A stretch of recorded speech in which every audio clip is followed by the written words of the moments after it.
And Pablo, in about 20 to 30 seconds, you can go ahead and start. Thank you. Okay.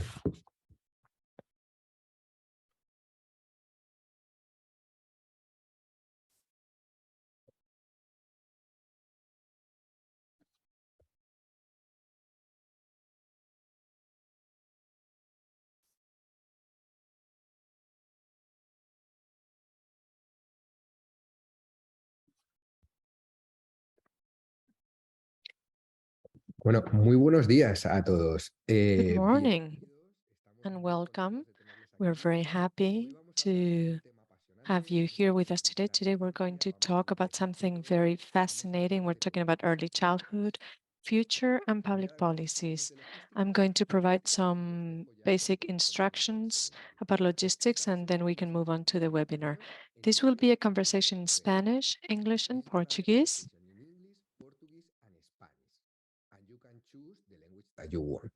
Pueden elegir el idioma que ustedes quieren.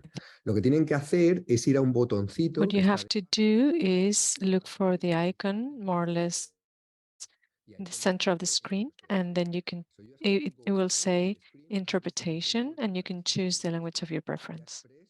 And just choose the language that you want.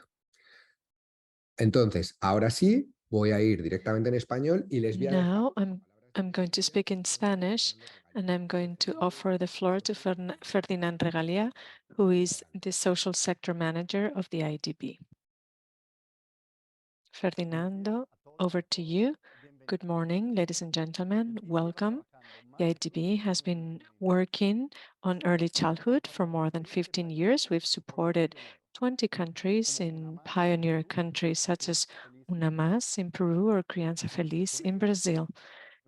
Together with them, we've seen improvements in parenting and early and childhood development.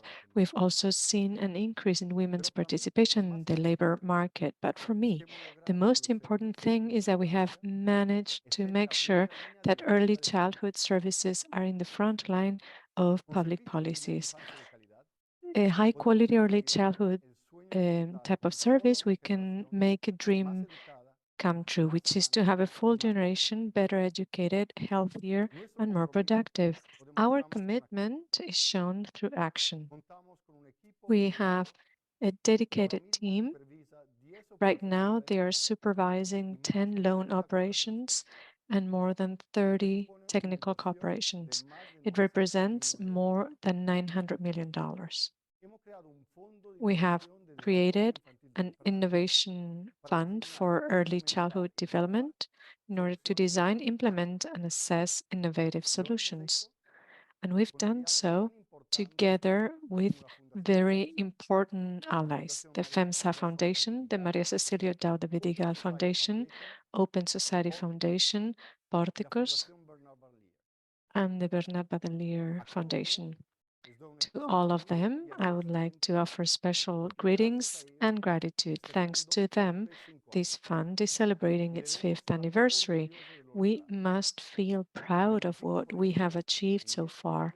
25 projects, 10 countries, and a portfolio that has tripled over the last 10 years. Together, in the midst of the pandemic, when everything shut down, we created hybrid modalities in order to continue to work with families, something pioneer that may guide the future of services, providing services or service delivery in remote areas. Together, we've worked on many important issues such as mental health, improving the quality of services, and promoting staying in daycare. Together, we've launched a knowledge app and a community of practice with more than 120 experts. In order to celebrate this, in order to congratulate you, and in order to thank you, we are celebrating today's event. As Ferdinando was saying, together we're here to celebrate these achievements and commemorate this 5th anniversary of the Early Childhood Development Innovation Fund. I'm going to talk a little bit about the agenda of this anniversary. We will first share a video that the team has prepared, followed by a presentation on the prospects for child development in the region going forward by Florencia Lopez-Bu, and then a panel. So without further ado, Let's watch the first video. What does a baby in Brazil have in common with a mother in Jamaica, a father in Mexico, a girl in Costa Rica, a grandfather in El Salvador, and a civil servant in Uruguay? From the Early Childhood Innovation Fund, we know that each one of these persons is a key actor in a movement throughout Latin America and the Caribbean. We're talking about a fabric that is alive with businesses, organizations, and government that are forging partnerships in order to place children in the center of the conversation in the region. This fabric actually sheds light on the way to find solutions for early childhood development, projects that focus on people generating knowledge and gathering a community where there is learning. Why? Because effort, investment, innovation, and joint work in order to have high quality, efficient services for children are a guarantee to have a better future for the region.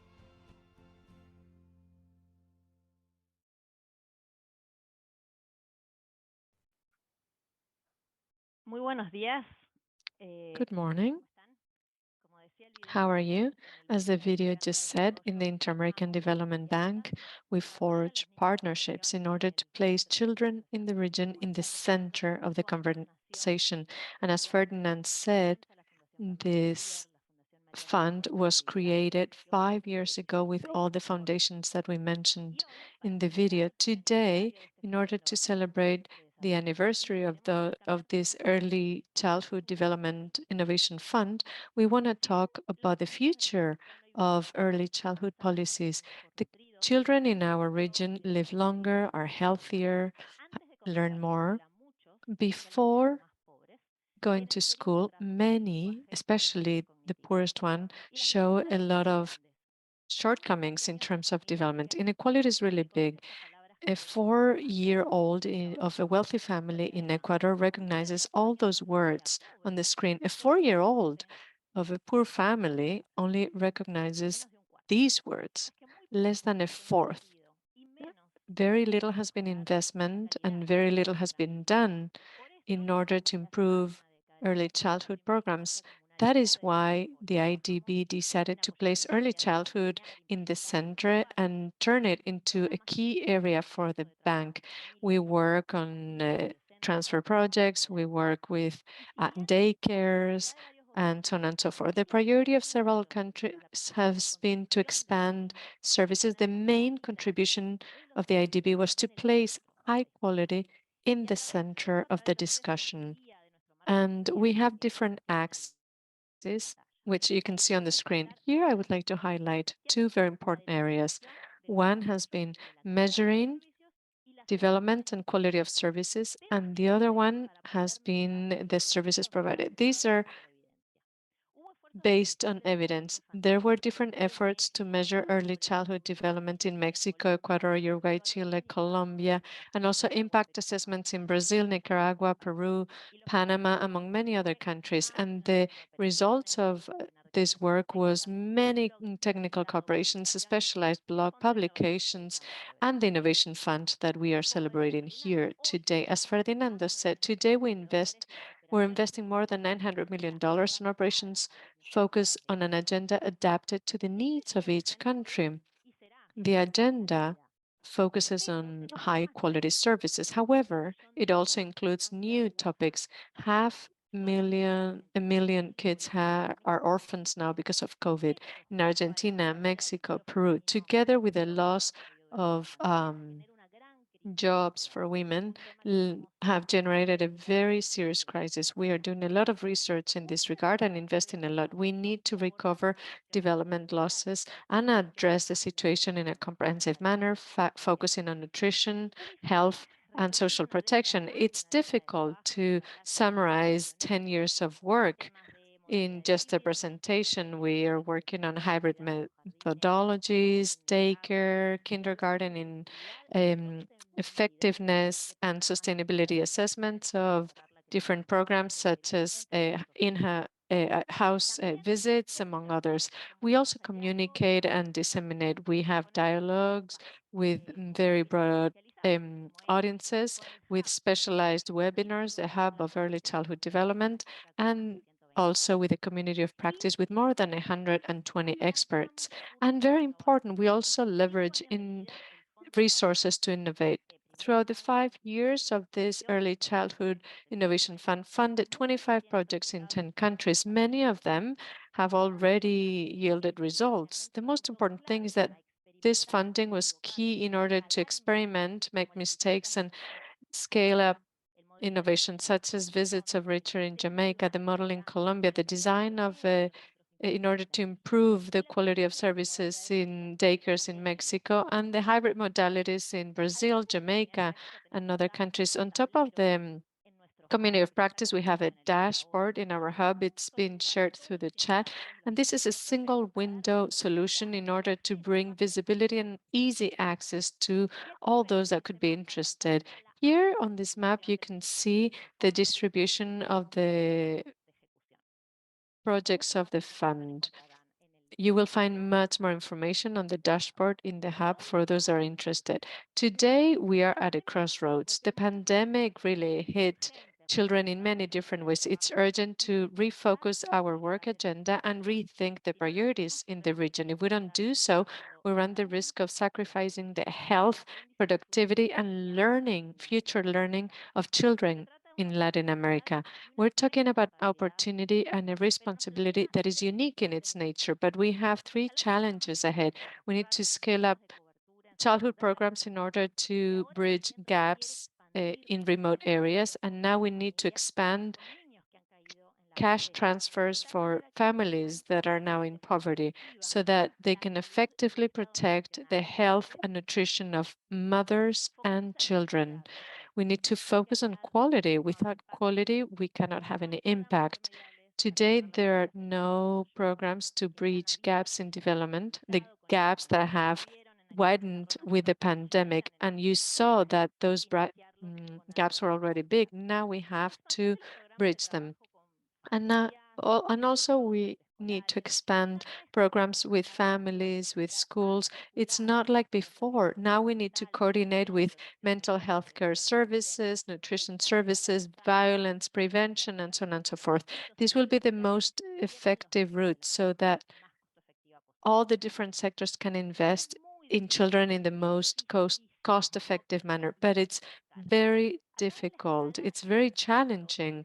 When we talk about scale and challenges of the very famous program of home visits, it was designed by colleagues from the West Indies University. Different children participated in the 1980s, and it was duplicated in Colombia with 700 children, and then in Peru and Nicaragua, it was at a national level and implemented by the government, not by researchers. In a larger scale, we see less impact. In Jamaica, there is sustained impact in the salaries of these children after 30 years later. Paul will talk about this later on. In Colombia, there was no sustainability after 2 years. Scaling up is a big challenge. We've already done some work, but we need to continue working on it. Quality is key, but it continues to be very low. As you can see on the graphs, for Peru and Argentina, we see the scores of a scale that is measuring the quality of the interactions between an adult and children under their care. It's called class. We're talking about, we take into account the number of children, the salary of the teachers, and so on and so forth. But that's not enough. What really matters for childhood development is the quality of the interactions, the nature, the frequency, the intensity of the interaction of an adult with the children they're teaching or caring for. High quality is hard to provide. You need previous training, you need monitoring, oversight, but it can be achieved. We know how to do it. Some additional considerations in order to recover those development losses that we endured during the pandemic. First of all, we need to take into account socio-emotional skills that could have been lost given the trauma and the long lockdowns. Then we need to measure childhood development frequently. This is key, not only to monitor losses, but also the recovery and also to adjust the measures that are being implemented. Number three, we need to focus on those skills that have been lost. Based on several studies, the main loss have been in language. And then we also have to be able to tap into technology in order to reach families and provide better services. Minister Castillo will talk about this later on during the panel. In conclusion, our work from the bank and from the Innovation Fund for Childhood Development, by the way, happy birthday, has led to a virtuous circle. We've created capabilities in countries that, together with dialogue with counterparts, led to more programs, evidence-based programs. And our analytic work has opened up spaces in different countries where we've had dialogues about different topics that were included in the bank's agenda. This has strengthened the operations in turn, because at the end of the day, that will improve the lives of children in Latin America, which is what really matters. In order to continue to talk about this topic, I will offer the floor to Luciana Vasquez now, who will moderate a panel. She's a journalist from La Nación, a journalist in Argentina. She's been working as a journalist for 30 years, and she's also an editor and a writer of books such as Los que Influyen, published by Random House. And we'll also have the Minister of Panama, Minister Inés Castillo, who is a strong promoter of policies for comprehensive development of early childhood from gestation. And she's been focusing on improving the quality of early childhood education. She's also implemented programs such as the Mochila Cuidarte during the pandemic. We also have Paula Valenzuela, head of the Promotion and Prevention Division of the Undersecretary for Children in Chile. She has more than 14 years of experience in the design and management of policies and programs for children, as well as in public management, technical assistance to government teams, evidence generation, and so on and so forth. And we have also Paul Girdler, professor of economics from UC Berkeley. Paul is an internationally recognized expert in impact evaluation with an emphasis on human development. His work includes studies on the impact of early childhood through adulthood intervention in Jamaica. Thank you very much. It's my turn now, and thank you to the IDB for this invitation to participate in such an interesting panel about such an urgent subject matter for our region. It's a pleasure to be here and with the other panelists, as well as with the participants that are here today that I know are interested in this subject matter. The first thing that I would like to mention was the definition by Florencia. She talked about the quality of services and the interaction between children and adults. And she said that the quality was regrettably low. Ferdinando Regalías said that the IDB has been working on early childhood development for 15 years, early childhood policies, and the Early Childhood Innovation Fund is celebrating its 5th anniversary. We need to know what works and what doesn't work. As Florencia mentioned during her presentation, that's an urgent need. So let's begin with the panel. Those that would like to send questions, they can do so through the Q&A button, which is at the bottom of your Zoom screen. You can share your questions and we will answer them at the end of this panel. The panel is going to be more or less 25 minutes long, panelists should be able to answer their questions in 3 minutes. I'm going to be a very tough but kind moderator, and I will have to interrupt you after 3 minutes.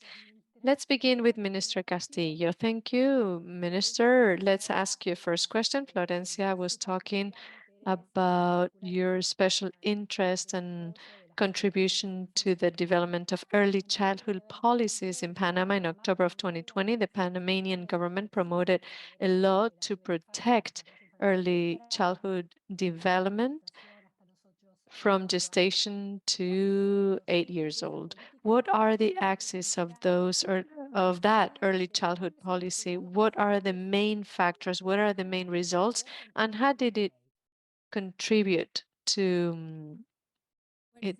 How useful was it to have a law in this regard? Good morning. Thank you for this opportunity. In Panama, in the government, we have a priority that comes from the highest level, President Cortizo, and this priority is early childhood. Based on this, in October 2020, the Law 171 was passed for comprehensive protection to early childhood and early childhood development. This law makes early childhood a subsystem. We have passed this law, but we also had a historic debt. We didn't have a comprehensive protection system for children and adolescents. So recently, this year, a law was passed in this regard. So we have a system and a subsystem. The early childhood subsystem includes 6 very important pillars. The first one has to do with a family approach. Then we have a comprehensive approach to early childhood service delivery, and we're talking about universal service delivery or something much more focalized, protection and prioritization of early childhood programs in the public budget, transparency, and actions by municipality or by region in Panama for early childhood development. So when we talk about achievements, how much has this law contributed in terms of the services that we provide to early childhood? First of all, we updated the comprehensive care program for early childhood in Panama was from 0 to 5 years old. With the law, we increased it to 8 years old. We are working together in a coordinated manner in order to update the new program, a new program that we've called Contigo, en la primera infancia. This program includes different stakeholders, including government, civil society, in order to have this comprehensive approach to early childhood. Again, Contigo en la primera infancia. Then when we talk about quality, this is another very important topic. When we started working on this at the ministry, I found it weird that early childhood centers were kind of ugly looking, they were kind of neglected. And as a result of the passing of this law, we have invested heavily on this. We have 100 community centers, and out of those 100, we have invested in 50 of them, improving their facilities. But in addition to improving facilities and infrastructure at our comprehensive early childhood care centers, we have also trained our teachers so we can provide better quality of service, which includes monitoring and licensing private early childhood care centers, which had not been done before this administration. Also, to increase coverage, because we know that coverage is pretty low at this early childhood centers. As a result of the pandemic, we included other strategies to prioritize things in our country. tres modalidades. Tu CAIPI en And casa. how have we done this? Madam Minister, if you agree, we can go back to further detail in our next session so we can have further discussion. Very interesting. The family focus, training, improving infrastructure, and these new modes that we will pick up on later on. The program Chile Grows With You, Chile Crece Contigo, has been highly praised and studied. And it started going back in childhood development from 0 to 8. So even before a child is born and well into their primary school. What are the highlights of that program that sets it apart from other experiences? And what are the key indicators that show its effectiveness? We need to start focusing so much on average outputs and focus on the impact on families that are at higher, that are more vulnerable. Could you speak to that? Yes, first of all, greetings. Chile Crece Contigo is very big. I would not have enough time to talk about it. But what is to be highlighted about this program was that it is not a program so much, but a comprehensive care system. And it has to do with being very bold and making it a universal system that aimed at caring for all children, but with differentiated interventions for those at higher risk. It's a comprehensive system where we wanted all actors addressed by Chile Crece Contigo could have support for each individual boy and girl stemming from this universal experience. Now, in terms of impact, a lot of criticism was received by Chile Crece Contigo, and that's because it was very boldly implemented, because in only 2 years we were able to reach the entire country, and it became a national strategy, and then it resulted in legislation. But among the impacts that we could highlight, we can mention how we made certain basic benefits available to everyone, to every single child. For example, personalized labor and delivery experience, care for girls, more educational content for families, timely address of stunted growth, and addressing that issue. Also, how we expanded the daycare centers and preschool options. And in terms of numbers, we know that in the first 3 years, we tripled the caring service for children's health and access by families to educational workshops. We saw a 6-time increase in tuition registration. So it was a sustained policy over 4 years with a lot of political will and budgetary allocation that enabled us to implement this system and give it the necessary strength and continuity so that it could become a policy of a state. Even though it has a lot of weaknesses because, we had the pandemic in the middle and all of that, but it's still one of the pillars that comprehensive children's care is based on.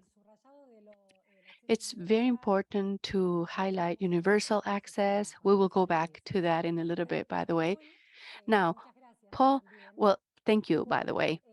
Now, Paul, 31 years after receiving direct assistance from an early childhood development program between 9 and 24 months of age, beneficiaries and adults have 43% higher wages than the control group and 37% higher earnings and 26% more likely to have a college degree.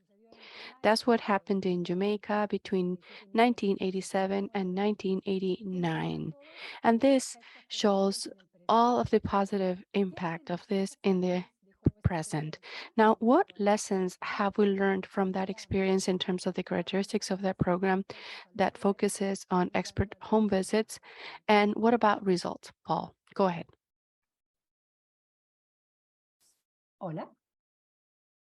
You are No lo in mute, escuchamos Paul. bien, Paul, you are in mute. Okay, well, thanks for that opportunity to unmute. And thank you to Florencia for inviting me to participate in this panel. About close to 40 years ago, Sally Walker from the University of West Virginia and Sally Gretham McGregor from the University of College London were traveling around Jamaica and Kingston in particular, and noticed through these visits to families, a large number of children were just sitting in the middle of the floor doing nothing. They were by themselves. They didn't have any interaction with parents or siblings. And they thought that this was really unfortunate.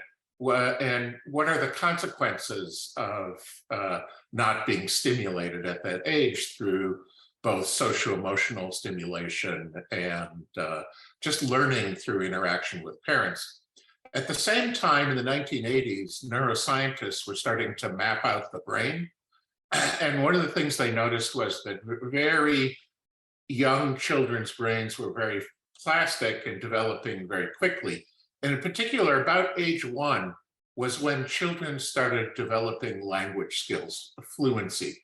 And language is the key to learning. If you don't have language, school doesn't matter, interaction with other people don't matter.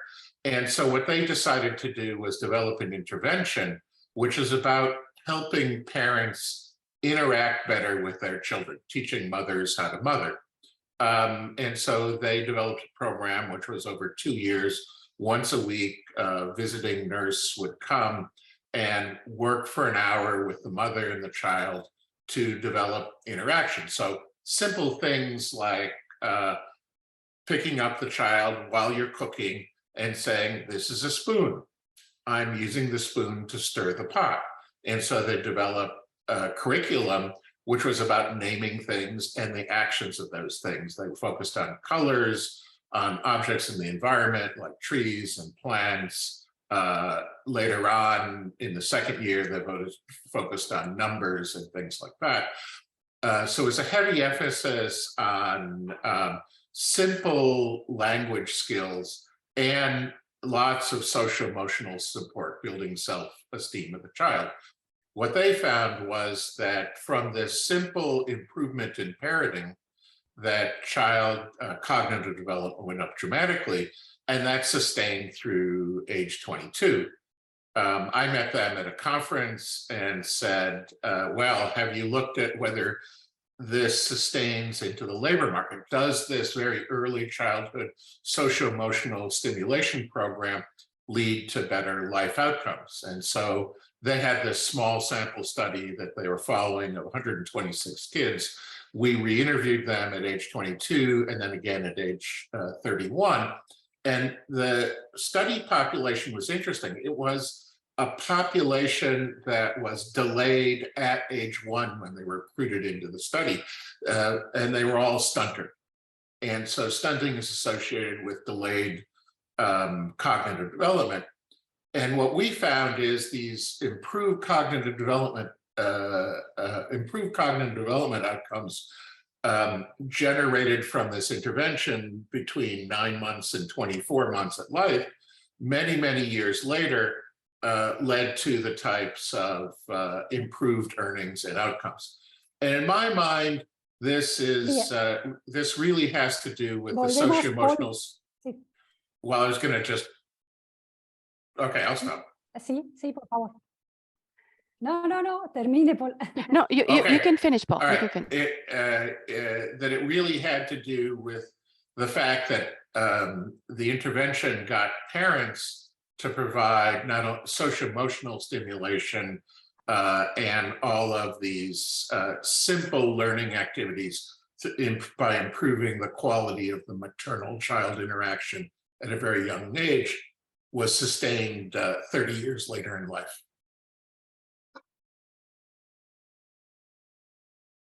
Muy Okay, now you can interesante y interrupt me. hay, muy Ve- bien, muy interesante. Y hay Very interesting. And that's a challenge that we're going to go back to, Paul. And that is, well, it's a high quality program. And the issue is how, or the challenge rather, is how can we escalate this? Now, Minister Castillo, mojón temporal. the pandemic as a temporary landmark that adds layers of complexity to early childhood education. You talked about focusing on family outlooks and new interventions. Could you speak to that? Yes, thank you. Well, in the middle of the pandemic, as a result of different lockdowns, we had to find a way to reach our families. And based on that, we had Tukai Mi Casa, which is a virtual option that has educational content for parents. And it's found at the Ministry of Social Development website, and it's accessible to anyone who would like to use that. But in addition to that, we needed to prioritize the most vulnerable people, those hard to reach areas where we don't have comprehensive early childhood programs. And we do it in two ways, community-based and family-based. So we have Cuidarte and Mochila Cuidarte. This Mochila Cuidarte, which is an innovative program, aims at improving interaction with parents, with their children, together with training as well as a handbook. And this enabled us to reach the 0 to 4, 12,500 children, 5,000 families specifically, to provide them with services. In addition to that, when we talk about parenting, we also include parent counseling as part of the activities that these comprehensive early childhood centers offer to have that impact, that transformation, which is so necessary in our country. Not only did we pass this law, but we also mentioned that a lot of people don't even know what early childhood is and why it's so important to invest in early childhood. And in that sense, for me, rather than investing, rather than being a social investment, it's an economic investment with high returns on investment because it prevents a lot of issues that we will see later on during the teenage and adult years. So we need to prioritize quality, comprehensive services to early childhood programs. Now, Paula, when you talked about the Chile Crece Contigo program, you emphasized that it was universal, but also differentiation to the most vulnerable sectors of the population. And you underscored access or coverage. Now, what happens with the quality, which is the key issue from now on, and the challenges that we have with early childhood programs? That is to say, access seems to be more easily achievable than the quality of the programs and services that are offered. You talk about some weaknesses in Chile Crece Contigo. Does it have to do with that? Yes and no. I believe that in Chile, that is a little bit complicated in the sense that when Chile Crece Contigo as a program was developed, it was evidence-based.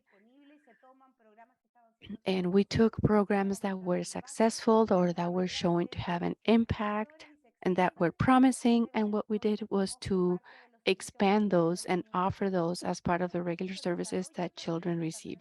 In addition to that, we developed quality standards, assessment mechanisms, etc., but as a public policy at a large scale.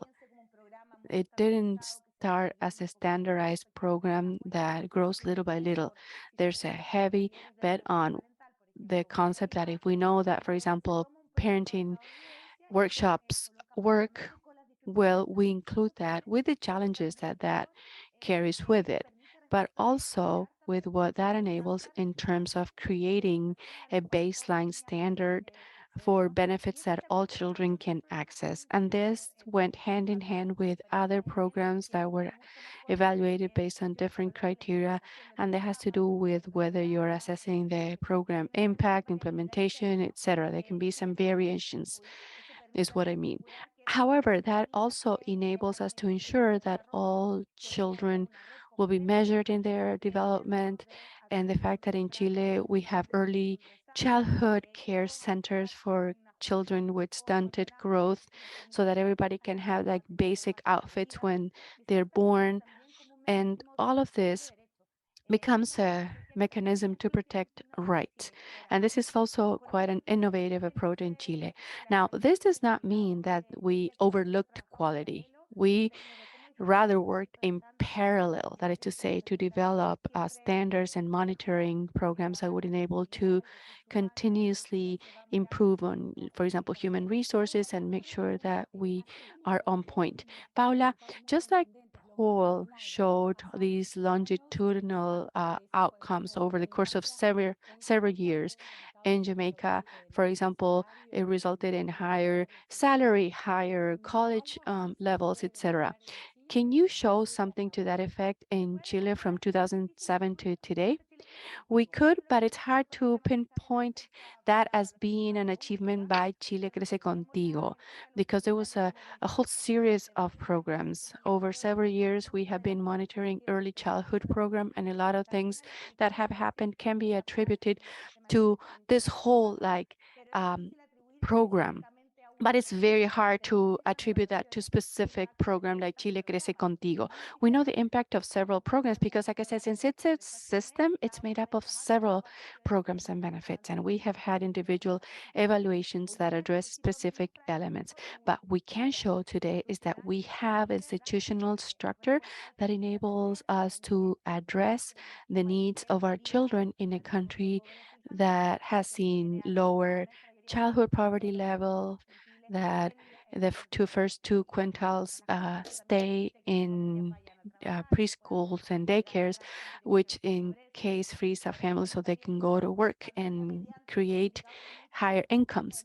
But, you know, the pandemic hit us, and so we have some very good indicators with have to do with breastfeeding or reduction in obstetric violence and other actions. But like I said, it's very hard to attribute this to one specific policy or program because this is a system-wide approach. Now, Paul, Jamaica's program or project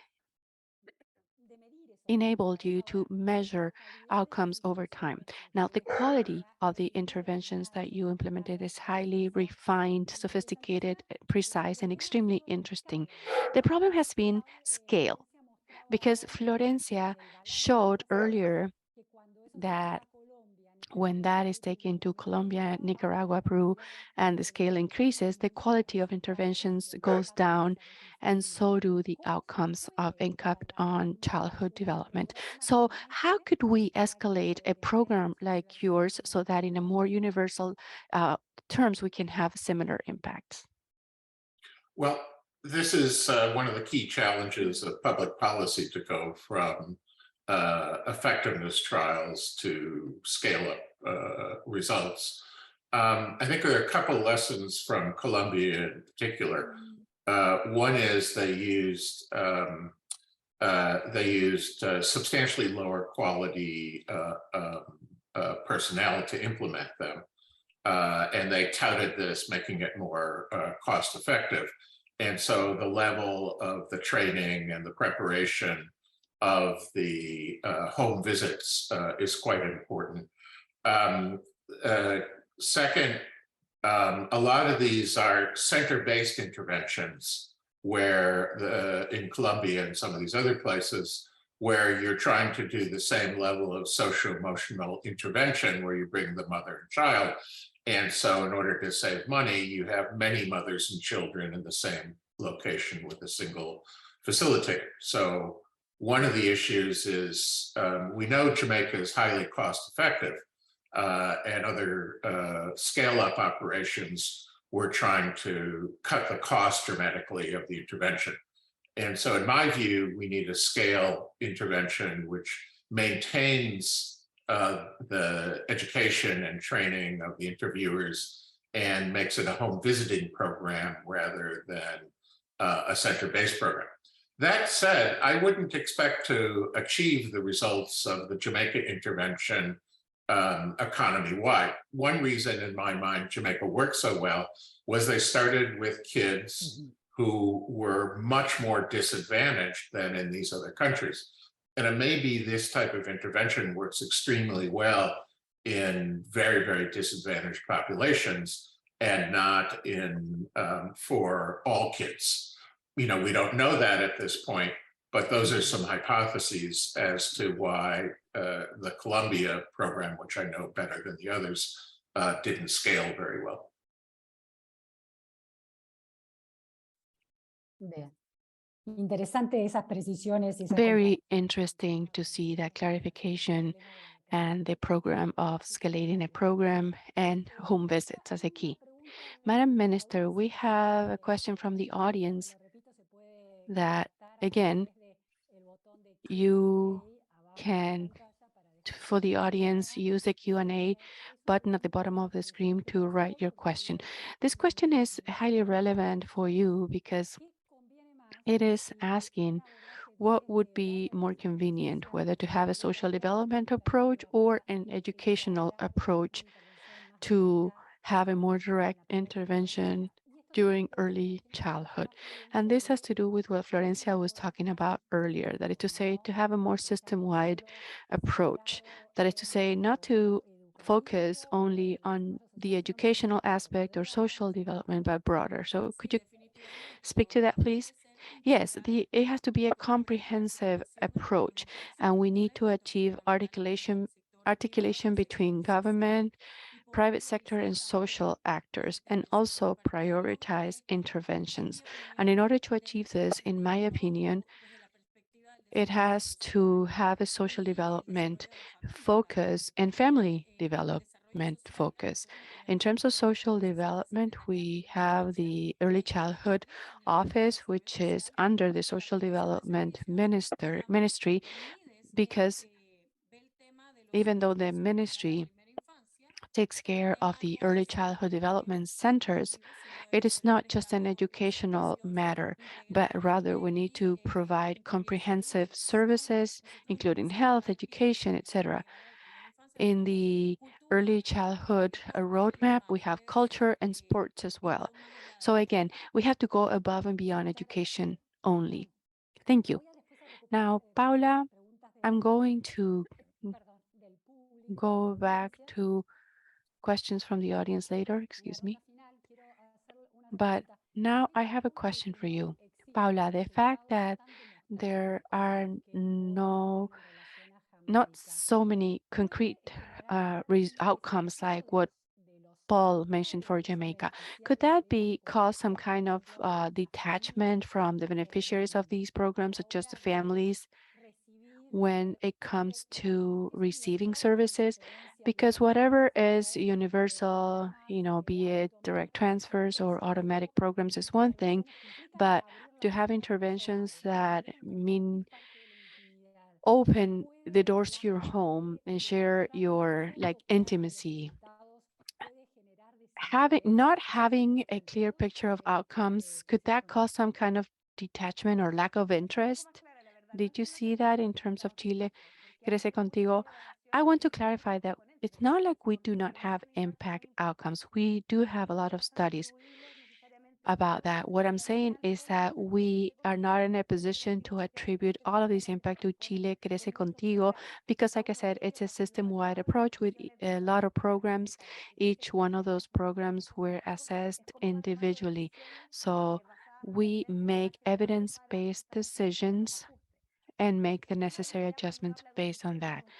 That's the problem when you talk a system versus a program. If you have a system with several actors, what we impact is the way we manage programs and care for our children. And I would say that that's one of the strengths of Chile Crece Contigo, in spite of the difficulties that we've had, social crisis, pandemic, different changes in administration, etc.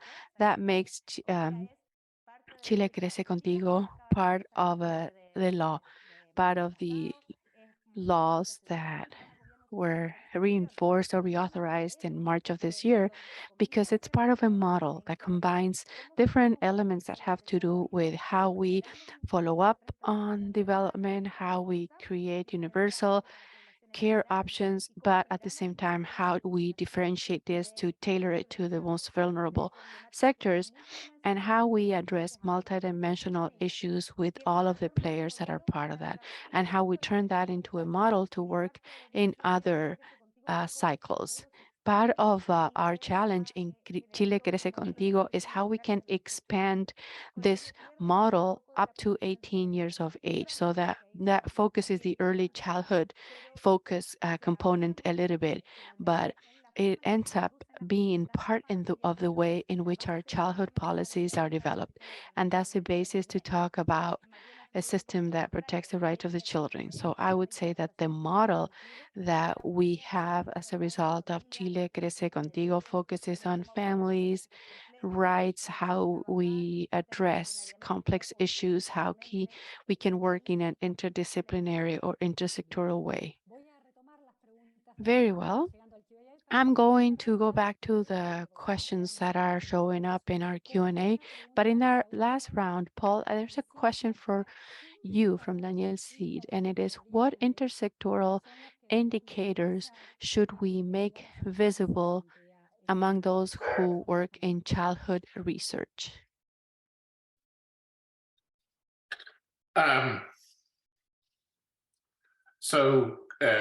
The question is to whom? And I'll say policymakers are the ones who are, I think, of most interest for leading to action. So in my mind, we need to have on a regular basis what's happening to enrollment in these programs, what's happening to cognitive development, what's happening to some measure of social emotional skills, enrollment or educational attainment. I don't think that most countries are going to follow kids for 30 years. I think that's the realm of academia to provide more feedback from longer term studies. But on an ongoing basis, if I were a program manager, I'd like to know cognitive delay, social emotional skills delay, and whether or not kids are enrolled in programs. Bien. Ministra, para usted. Very well. Madam Minister, for you, I have a question from Tania Rodriguez that sends greetings from Peru and says, what strategies have you used to reach the most vulnerable ones with the two programs Panama has, Cuidarte and Mochila Cuidarte? Thank you and greetings to Peru. In Mochila Cuidarte and Cuidarte, which are two programs that follow the Jamaica model, we have community actors that visit families in hard-to-reach areas and socially vulnerable households. So we have community and family-based interventions. So both of them focus on this family and community-based model, and we do it, like I said, through these social agents or social promoters. With Cuidarte, we do it with family and 1 hour to each family. And in Mochila Cuidarte, we have a community and family-based interventions, and they carry a backpack with educational materials. Paula, we have a question here that is the following. How do these policies and programs relate to the guidelines for schools? Well, Chile Crece Contigo is developed based on social protection, but the basis of it, the main programs are closely related to health. Understanding that health is very important for children during the first early childhood development stages. that increase. So the program grew with Chile Crece Contigo, and then the school is the main actor, the one that takes control in that sense in having contact with the child. In part of the challenges that we faced was to provide a clear role to school as a very important actor in terms of the development of the children that activates the rest of the network when it's necessary. But the school is absolutely key, and right now it's even more important within the Chile Crece Contigo program, because during the early childhood development as well as during teenage years, children are at the school most of their time. That's why we think the school can play a much more active role when it comes to activating social protections, when it comes to specialized education and activating these services. They are a key actor. Thank you, Paul. I have a question from Brazil, from Elisa Altafilm. Her question is the following. How can an impact assessment for parenting programs be used in order to improve public policy? And I'm going to read this part because it's in English.